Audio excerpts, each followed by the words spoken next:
तिला जो काही त्रास होतोय ना तो तो मला होऊ दे. तिच्यासाठी काय वाटेल ते सहन करायला तयार आहे मी. फक्त तिला काही व्हायला नको. सावी आणणार धैर्यासमोर दामिनीचा खरा चेहरा. धैर्याला वाटते आपल्या आईची काळजी. जुळली गाठ ग या मालिकेच्या आगामी भागामध्ये सावीने दामिनीला आपल्या डावामध्ये अडकवलं आणि आता त्याचमुळे दामिनी घाबरली आहे.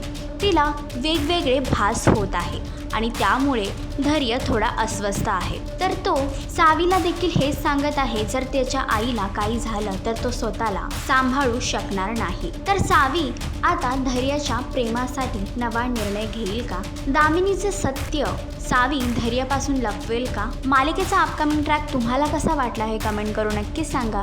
आणि अशीच अपडेट जाणून घेण्यासाठी तुम्ही आमचं चॅनल डेलीच्या करिश्मा याला लाईक, शेअर आणि सबस्क्राईब नक्कीच करा.